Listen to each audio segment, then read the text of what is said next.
If the symbol for iron is written with no charge on it, then that means iron the metal.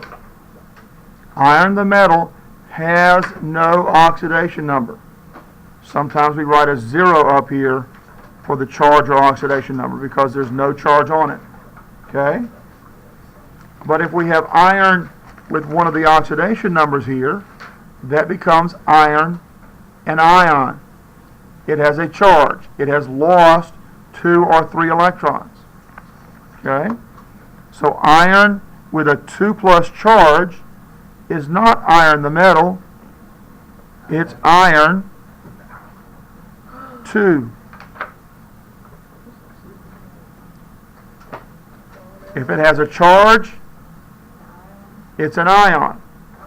If it has a positive charge, it's a cation. Okay?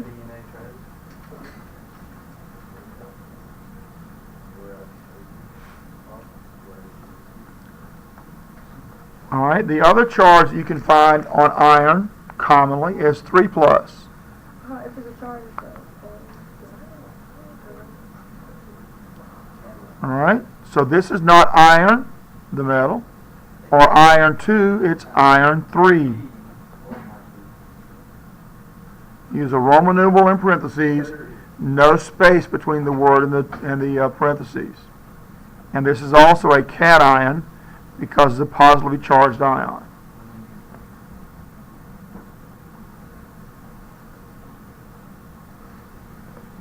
So in units 2 and 3, we learned about removing electrons from things like this to create this positive charge. This iron was, or you could think of it as being this atom of iron that lost 2 electrons. And this iron you can think of as being this atom of iron that lost 3 electrons. Okay?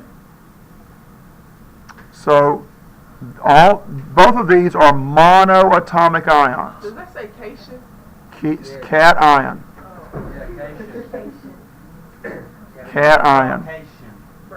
These are monoatomic.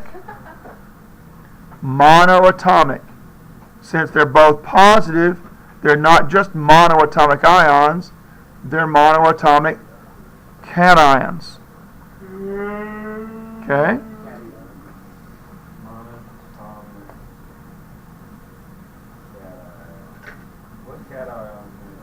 A positively charged ion. An anion is a negatively charged ion. That's correct. Okay?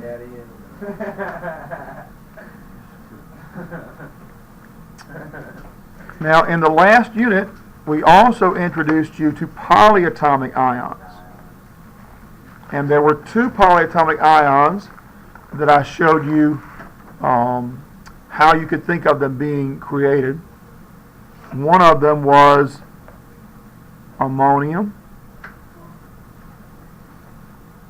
So it's 5 atoms covalently bonded together, but with one more proton than electrons in the structure. 4 at the bottom. That's ammonia. Ammonium. Is that 4? Is that NH plus? Yeah, that's 4. 4. Down here. So down here that tells you how many atoms are bonded together. Up here is a charge. That's the charge or oxidation number. Is that an O or A? That's an A. A-M-M-O-N-I-U-M. Ammonium. Okay? I also introduced you to hydroxide when we did the auto-ionization of water, one of the questions on the test. Hydroxide. Hydroxide is one of the polyatomic ions. Since this polyatomic ion has a negative charge, it's a polyatomic anion. Since this one has a positive charge, it's a polyatomic cation. Okay? Polyatomic cation. Right. anion, A-N-I-O-N. That is the one. Hmm?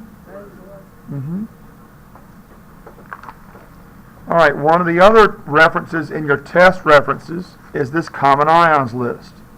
One of the other references you're supposed to know is this, know about and know how to use this common ions list. Please open up your test references to the common ions list. You say polyatomic what? This is an example of a polyatomic cation. This is an example of a polyatomic anion because it's negative. A-N-I-O-N? Yep. A-N-I-O-N. Okay? Okay. So in addition to those two polyatomic ions you have to know and know the structure of and know how we get them from Unit 3. If you're given the name of a polyatomic ion, you need to know how to look it up here. Kenya, pay attention up here. Okay? If you're given a formula, you need to know how to find it here. All right.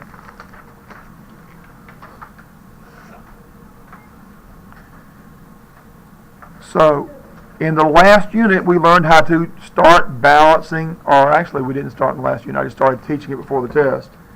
We already learned how to balance formulas. We learned about balancing formulas in that we got a neutral charge on a compound in the last unit. What we're going to do now is use that knowledge of getting a neutral compound to balance formulas. We're going to start with these ions. We'll start with these kind of ions and polyatomic ions. These monoatomic cations and anions, polyatomic cations and anions. Okay? So let's start with, let's say, sodium. Since I showed you sodium a moment ago. Sodium. Find sodium. Now, if it doesn't have an ATE or IT ending, it's probably an element.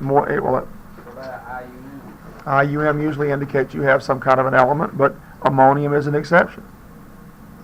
Okay, sodium. Find sodium. Find sodium. Okay, find the charge on sodium.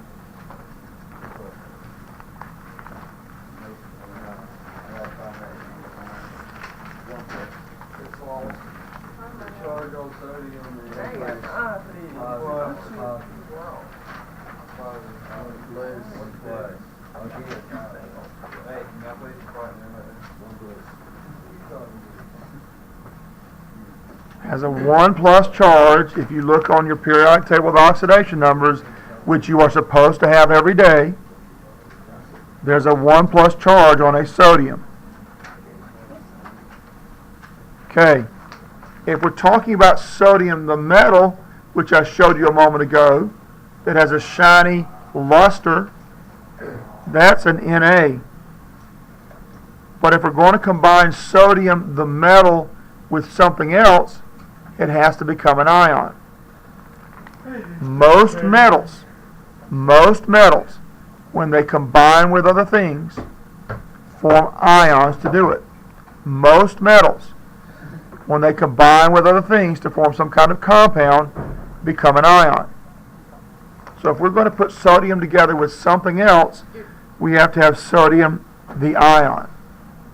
So when sodium, the metal, and I used that in the demonstration, when it reacted with the water, it became an ion to do that. Okay? And how do you get a positive charge on an atom? Take electron. You give away an electron. You have to give away an electron.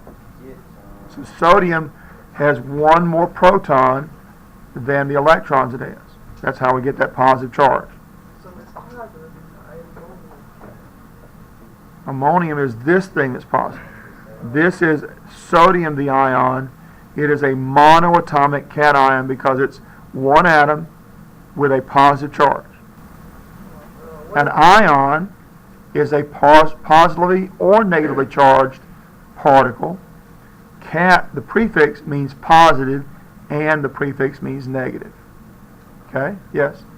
What do we use hexacyanopherate for? We don't use it a lot for anything, but it is used occasionally. Hexacyanoferrate? Yeah. I don't know off the top of my head what it's used for. It's a ferrous compound, so I'm assuming, I mean, it's probably used in some kind of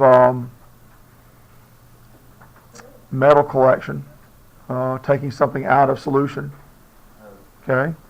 But that would be a guess right now. Chelating process, maybe. Okay, I would have to go back and look it up myself. All right? Okay. So, we got sodium. All right, so if we're going to put together sodium with something else, let's find a polyatomic ion to put it with. Where are you going to find polyatomic ions? Common ions list. Common ions list. Oh, right here, where I was looking at. Mm-hmm. Okay.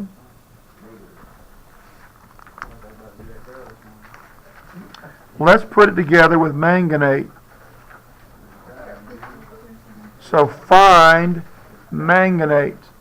Find manganate. And write its formula. Find manganate and write its formula. It'd be like this. Manganate. Where's Nate at? Manganate. Top right.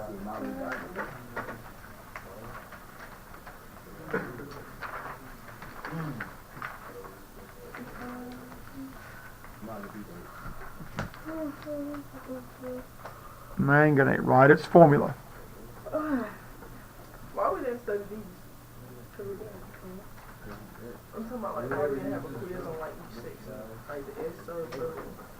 We did in Unit 2. That's like It was Unit 2. It was on the test. on a test, so Okay, find the polyatomic ion manganate, Kenya. peace up level and all that. Kenya, find the polyatomic ion manganate and write it down. I'm looking for it on here. You won't find it on there. It's a polyatomic ion.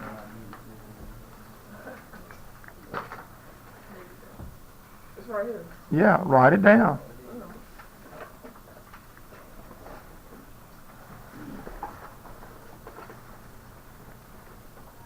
Word.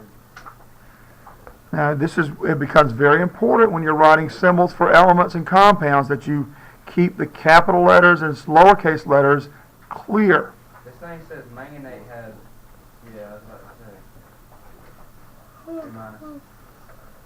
Okay, so this number down here tells you How many? how many atoms or ions you're bonding together. And this number up here tells you Charge. the charge or oxidation number. Okay? All right. In the last unit, we figured out how to put these together to make a neutral compound. Equals 0. Okay, so right here, if I'm going to put these together, this would be how we would balance the formula. Okay? Balance the formula. That's what this section right here is about. Okay? But down here, we need to figure out how to balance the charges. So we're going to take this 1 plus. We want to add it together with this 2 negative and use coefficients so we can have an equation that equals 0. So you got a 2 here and a 1 there. And that will give us a 0 for that equation. Now this is how we're balancing the charges. Okay? This is how we're balancing the charges here. Well, we have to get the charges balanced to balance the formula. So these coefficients also belong here. Now we don't really need a 1 here because that just means one of those anyway when I write it down. Okay? So we're going to use an arrow to show how we're putting them together. But when we bond them together, we can't use coefficients.